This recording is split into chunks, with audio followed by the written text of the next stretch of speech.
Hello Huskies, welcome back to Gaming News with Miss Angel Croft, and I'm aware, Sony's conference was last Thursday. I was actually going to put up this video Friday, however, I have chronic migraine, and with that being said, my migraine lasted until Saturday over the weekend. But even though it is Monday, and I'm sure most of you have seen the trailers from the showcase already, I still want to shed the spotlight on some of the games that are new, or some of the games that we've been anticipating. PlayStation does not fail to serve some good quality shit. Just to let you all know, this will be a two-parter unless you're on my YouTube channel, but let's not waste any more time. Let's talk about the PlayStation Showcase. Woo! And for the start of the video, I want to talk about games that gripped my attention, the first one being Project Eve. Now, this game to me looked like Final Fantasy and Devil May Cry had a baby.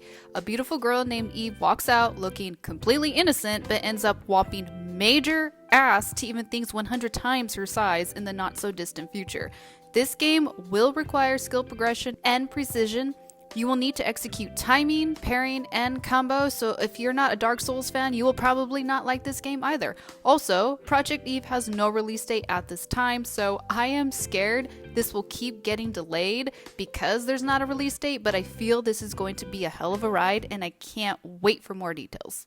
Next, please don't judge me, but I am not the biggest Borderlands fan, okay? I get bored of it very easily, but I've always admired its artistic style. So immediately I knew we were watching a trailer for another Borderlands game, and it actually got me pretty stoked because it's revolving around Tiny Tina, one of the most awesome characters in gaming. Once I heard Baby Metal in the trailer, I was sold. Love Baby Metal. Anyway, this game is called Tiny Tina's Wonderland, and it will contain a JRPG style with a tabletop viewing. You will be able to team up with your friends and go on different quests in order to proceed in the game. You'll be able to choose among 6 classes in the game that you can easily customize, and expect Tina to take charge and possibly change and shape the world around you. So you may go from bright and sunny to dark and fire. Tiny Tina's Wonderlands will be released on March 25th of 2022. On October 26th of this year, we will finally be able to lead the Guardians as Star-Lord and save the universe while jamming out to an 80s mixtape. Hopefully. The Guardians of the Galaxy game is finally around the corner, and every decision you make will depict what happens next on your journey. The game will have an entirely new story that is set 12 years after the Galactic War, so blast your way from one explosive situation to another, meet some iconic Marvel characters along the way, and save the universe. Hopefully. Some quick highlights. Blood Hunt, the free-to-play battle royale, is finally coming to the PlayStation 5 later this year. I already added it to my wish list. Star Wars Knights of the Old Republic is getting a remake and will be a PS5 timed exclusive.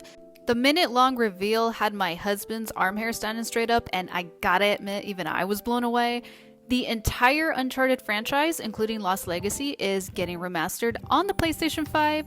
Just yes. And Wolverine is getting a game from Insomniac, and Insomniac is responsible for Ratchet & Clank, Resistance, and the infamous Spiderman games, so you know this is going to do nothing more than serve Wolverine justice. I have loved Wolverine since the 90s animated series, so I'm happy for his character to be getting his own gaming title. Now for the big boys. First, we gotta mention God of War Ragnarok. I love the direction Santa Monica Studios is going. It's not too far into the future, and Atreus is in his awkward teen phase, and his design reflects that perfectly. I also love the little Easter egg in the beginning of the trailer where Atreus is walking inside the cave and there's a quick Loki shadow transformation. That was cool. Naturally, being young and, having a father who is the actual God of War, Atreus is going to ask a ton of questions about who he is and why. Kratos is going to want to protect him from the truth, but it might get very crazy very fast. This will be the end of the Norse saga, thus leading into other possible realms for Kratos and or Atreus to explore. Obviously, we don't know how this will end, but it's exciting nonetheless and somewhat nerve-wracking. I love Kratos, and if they decide to kill him off, I may cry. And I'll just leave it at that. Now, the final game we're going to talk about is one where I literally screamed. And that is Spider-Man 2, baby! The minute-and-a-half showcase trailer slowly showed beautiful fighting transitions among Peter Parker and Miles Morales fighting crime together. But the ending was the most exciting part because there was a teaser of fucking Venom, and holy shit, yes! Just all the yes in the world. Candyman himself, Tony Todd, will be voicing Venom, and I think he was a perfect person to cast. We also overheard the voice of Kraven the Hunter as the Spideys were fighting in the streets of New York. So, why has Kraven come to join? It's unclear, but the defeat of the Sinister Six from the first game may have something to do with it. We shall see. Also, just as a heads up, if anyone was curious, there will not be co-op in this game. It will strictly be a solo mission, and Spider-Man 2 is set to release in 2023. So what got you most excited from the PlayStation Showcase? For me, obviously, it was Spider-Man 2, Project Eve, and Wolverine. And PlayStation, again, they just get me so amped and so hyped, and the future of gaming looks incredible. But that completes this episode of Gaming News with Miss Angel Croft. Thank you all so much for being here. I will see you Huskies later. Until then, game on Huskies. I'll catch you later. Bye!